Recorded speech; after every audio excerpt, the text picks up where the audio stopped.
जैसा कि हमारा न्यूमेरिकल एनालिसिस 1 का लेक्चर की सीरीज जारी है, ठीक है। और हम 2 लेक्चर्स न्यूमेरिकल एनालिसिस के डिस्कस कर चुके हैं और आज हम लेक्चर नंबर 3 में जो मेथड डिस्कस करने जा रहे हैं वो है रेगुलर फॉल्सी मेथड, या फिर हम उसको सिंपल फॉल्सी मेथड भी कहते हैं। तो इसका कॉन्सेप्ट क्या है कि हम इसमें कैसे जो है अपने रूट तक पहुंचते हैं और रूट को कैसे फाइंड करते हैं, इसका कॉन्सेप्ट क्या है, वर्किंग रूल क्या है। तो इसके बारे में इंशाल्लाह आज हम इस लेक्चर में डिस्कस करेंगे डिटेल के साथ इसको। तो लेट्स सी कि हमारे पास एक इक्वेशन है f of x equal to 0, ठीक है। और यहाँ पर जो x है हमारे पास एक वेरिएबल है जिसको हम मतलब इसकी जगह कोई नंबर यानी कि रूट पुट करेंगे, कोई नंबर पुट करेंगे जिससे हमें ये, और जब ये फंक्शन अप्लाई करेंगे तो हमारे पास आंसर जो है वो इक्वल टू 0 के आ जाएगा।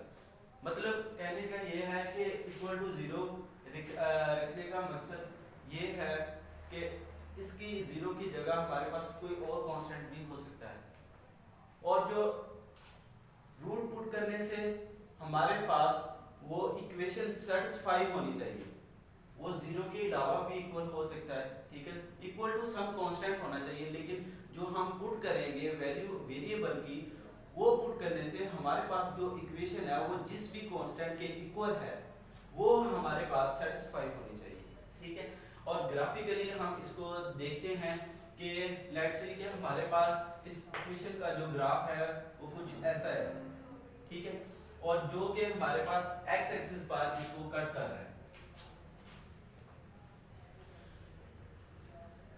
अब हमने जैसे कि देखा था लास्ट लेक्चर में कि हम अपने रूट तक पहुंचने के लिए, जैसे इस इक्वेशन में जो x एक्सिस पर ये इक्वेशन जो कट कर रही है वो ये पॉइंट है, जिस पॉइंट पे ये कट कर रही है वो ये पॉइंट, और दरअसल हमारा यही रूट है जहां पर हमारी इक्वेशन जो है वो सेटिस्फाई हो जाती है।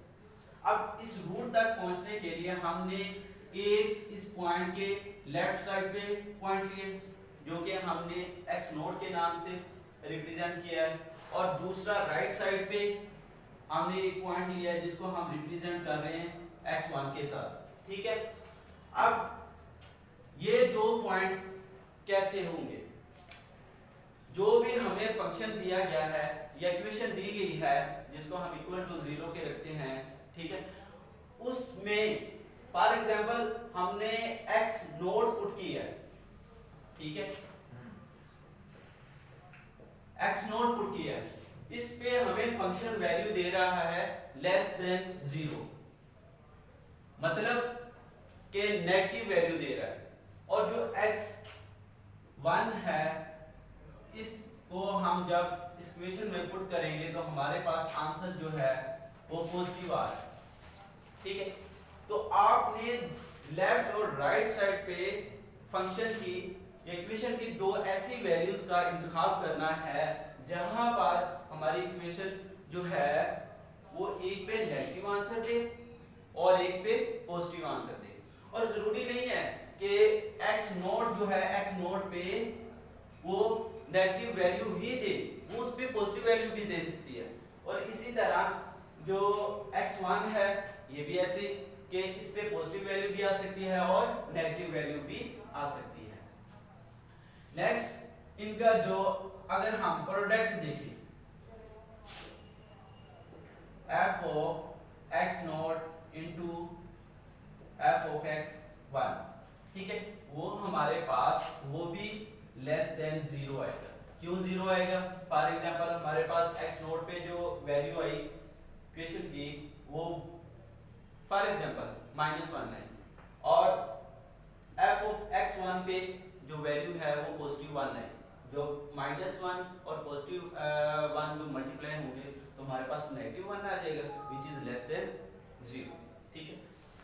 अच्छा जी, अब ये दो पॉइंट हमने फाइंड कर लिए जहां पर हमारा जो इक्वेशन है एक पे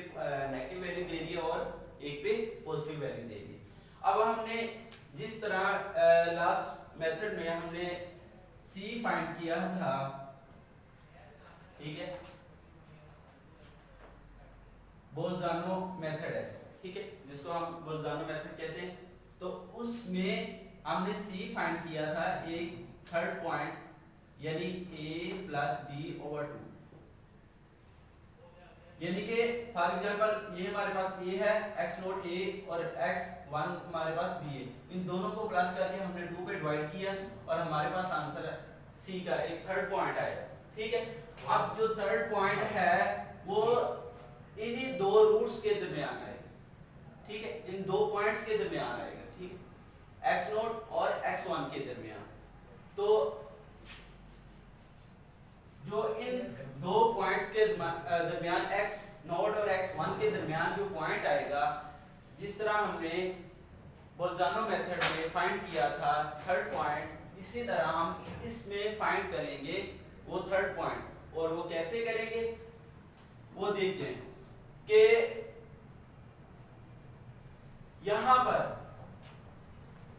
जो हमारी दो पॉइंट्स हैं, ठीक है, इनके कोऑर्डिनेट्स हमारे पास बनते हैं एक x नोट, और x नोट को जब इस इक्वेशन में हम पुट करेंगे तो वो बन जाएगा f ऑफ x नोट, और कोऑर्डिनेट हमारे पास बना x नोट व f ऑफ x नोट। और सेकंड जो कोऑर्डिनेट बनेगा वो है x1 f ऑफ x1, ये, ठीक है। अब इन दो पॉइंट्स को मिलाएं,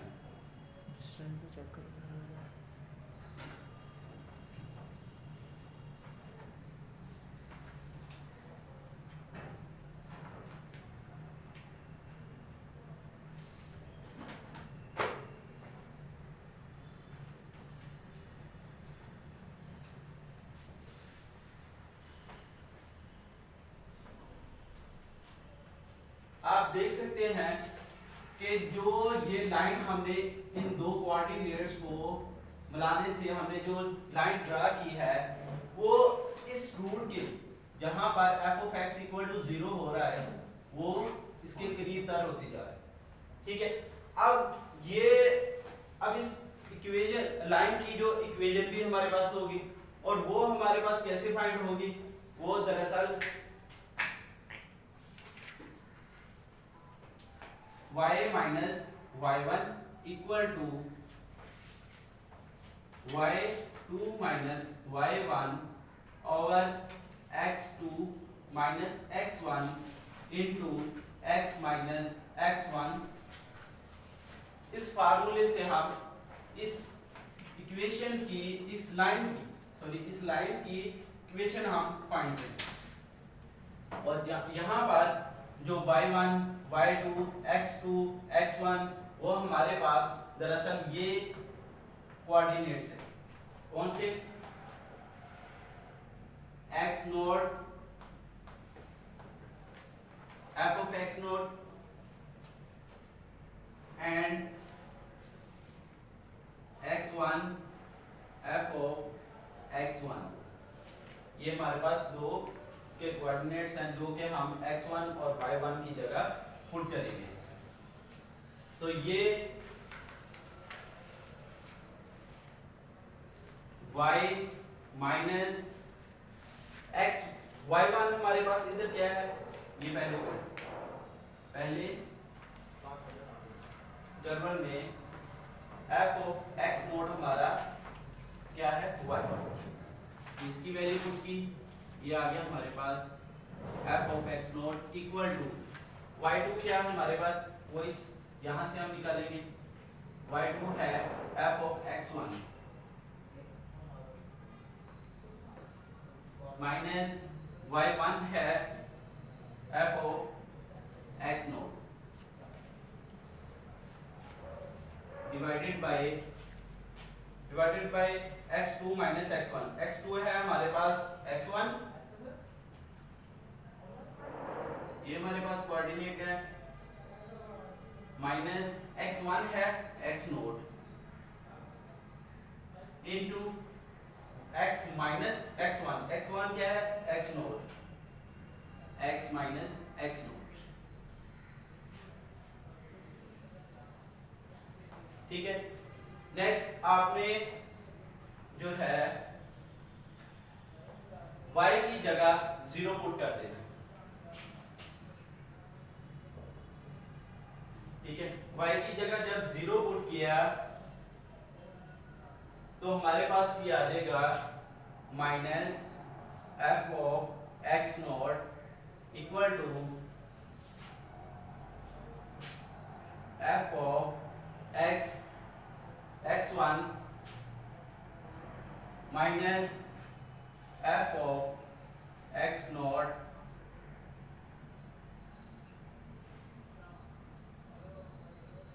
और x माइनस एक्स नॉट, और ये जो फैक्टर है इसके साथ मल्टीप्लाई हो जाएगा, x1 माइनस एक्स नॉट बन जाएगा। नेक्स्ट ये इधर डिवाइड हो रहा है, इस तरफ आ गया हमारे पास ये f ऑफ x नॉट के साथ मल्टीप्लाई हो जाएगा, x1 minus x not equal to, अब इन दोनों को मल्टीप्लाई कर दें तो ये हमारे पास आ जाएगा f of x1 into x1 f of x1। Next फिर इसको इसके साथ मल्टीप्लाई किया तो ये बन जाएगा minus x not f of x1। Similarly minus f of x not को x1 से किया मल्टीप्लाई तो ये हमारे पास आ गया x1 f of x not minus और माइनस प्लस, अब ये हमारे पास बन जाएगा x not f of x not, और अब इसको इसके साथ मल्टीप्लाई करें तो ये हमारे पास बन जाएगा minus f of x not, साथ में ये x1 माइनस माइनस ये वाला plus x not f of x not equal to, ये हमारे पास बन जाएगा, सॉरी ये यहाँ पर x है हमारे पास x1 नहीं है, ये x है x1, ये इसके साथ x के साथ मल्टीप्लाई हुआ, फिर इसको x नॉट के साथ मल्टीप्लाई किया, इसी तरह x इंटू ये हो जाएगा बस x1 हो जाएगा, ठीक है। ये तो इसी मिस्टेक होगी, x1 नहीं है, ये सिर्फ x है, x जस्ट, तो ये हमारे पास बन जाएगा। अब इसमें से और इसमें से हमारे पास कॉमन आ रहा है x into f of x1 minus f of x naught आ जाएगा, और बाकी हमारे पास बच गया ये minus x not f of x1 plus x not f of x not, ठीक है। अब इस साइड से x naught into f of x naught, इधर x not f of x not, ये दोनों प्लस के जब इधर आ जाएगा ये माइनस हो जाएंगे, और हम जो है इस तरह भी इसको कैंसिल कर सकते हैं कि ये भी प्लस का इधर ये भी प्लस का, तो ये जो है जब दरम्यान में इक्वल आ जाए तो हम सेम साइन के साथ जो है इनको वैल्यूज को कैंसिल आउट कर सकते हैं। तो बाकी हमारे पास बच जाएगा ये minus x not f of x1 इधर आके प्लस का हो जाएगा, तो ये बन जाएगा हमारे पास x not f of x1 और साथ में ये minus x1 f of x not equal to x into f of x1 minus f of x not, ठीक है। अब हमने फाइंड करनी है इस वैल्यू x की, तो ये वाला फैक्टर इधर आके डिवाइड हो जाएगा, तो हमारे पास ये बन जाएगा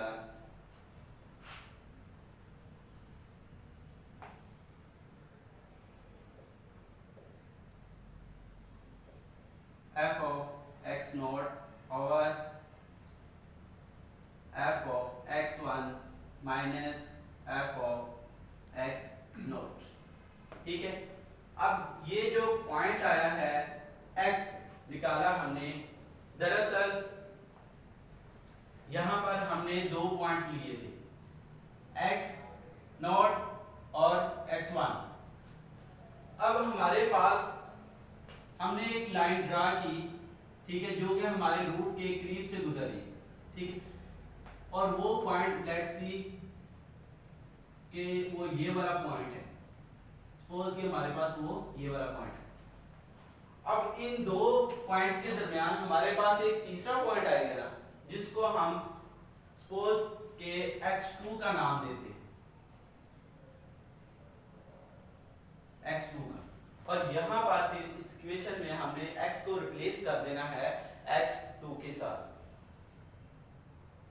तो x जो हमारे पास रिप्लेस हो जाएगा x2 के साथ, तो हमारे पास फाइनल इक्वेशन जो है वो बन जाएगी x2 equal to x not f of x1 minus x1 f of x not divided by x1 minus f of x not. ये है हमारे पास एक फाइनल इक्वेशन x2 की, जो कि इन दो पॉइंट्स के दरमियान हमारे पास एक तीसरा पॉइंट आया है जो हमारे रूट के करीब तर होता जा रहा है, ठीक है। और हम x2 को तब तक फाइंड करेंगे, फॉर एग्जांपल फर्स्ट आइटरेशन में हमने फाइंड किया x2, फिर हमने फाइंड किया x2,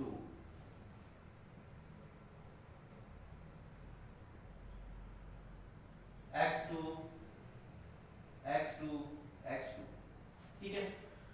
अब हमने ये x2 फाइंड करते हैं ना, मतलब हमने जो आइटरेशन जो है हमारी पहले फर्स्ट आइटरेशन कंप्लीट हुई, फिर उसके बाद सेकंड कंप्लीट हुई, थर्ड हुई कंप्लीट, फिर फोर्थ, फिर फिफ्थ।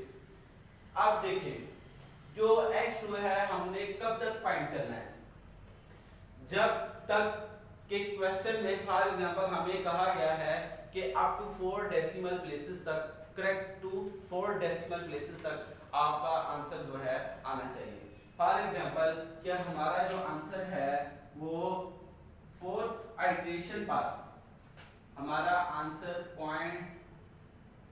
0.1234 ये फॉर एग्जांपल आ रहा है 4 अप टू 4 डेसिमल प्लेसेस तक, ठीक है। और फिफ्थ आइटरेशन में हमारे पास आंसर आ गया है 1 2 3 4।